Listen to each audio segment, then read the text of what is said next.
Okay, here, what's happening right now? And what's happening is terrible. What is going on right now in the world is unbelievable. And to respond to what's happening in Afghanistan, the current administration is blaming the previous administration instead of taking leadership role and navigating through a problem and coming up with a solution. The best they come up with is to blame the previous administration because they said is the Trump administration signed an agreement or negotiated with Taliban to, destroy the against forces. But now, as like instead of like coming out of their comfort zone because of the current president was on vacation and refused to make any decision until he come back, and now he come back and making a decision, and it's just terrible. And sending a chopper, I'm just unbelievable. Like I'm just astonished to see that they are trying to flee the U.S. forces from Afghanistan here to United States. But the question is, why did it take so long? Because the month before, Biden said that that Taliban will never be able to get the control of the city. They're never going to do it. But they end up doing it. Now they are in a presidential palace, and Taliban saying that the people can stay. We will not, do anything to harm them, but they can stay, but new government came over.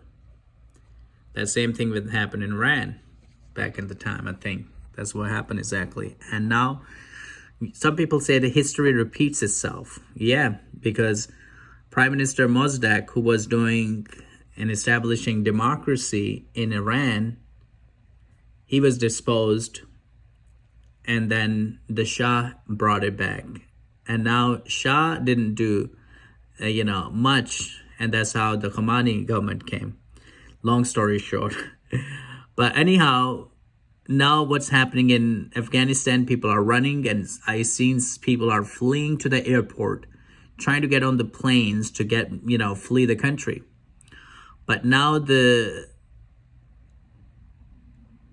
Taliban is preventing people. They killed people on the airport and preventing them now from fleeing the country.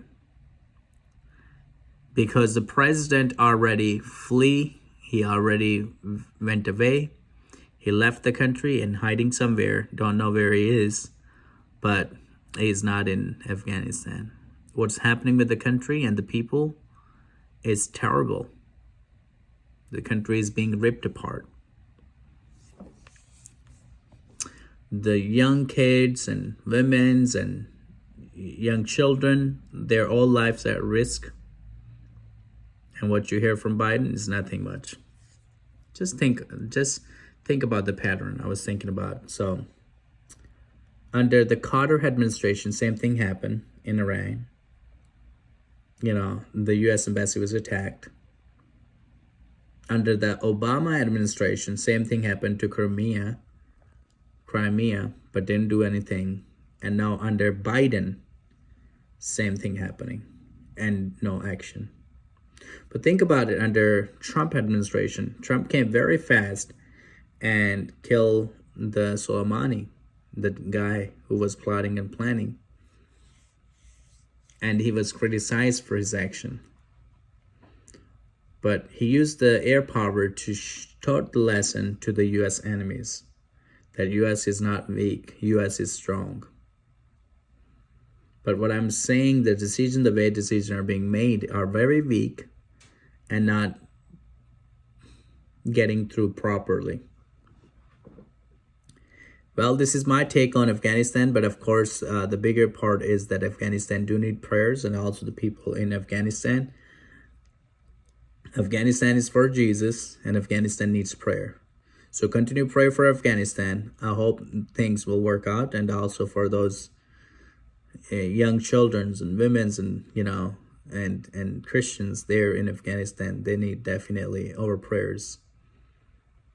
I don't know anybody in Afghanistan, but if I would have known somebody, I would have called and asked them how they are doing and how the things are in their area. But until now, God bless you guys. Make sure you type your prayer right below this video. I love you in Christ, and I hope you have a beautiful day. Take care.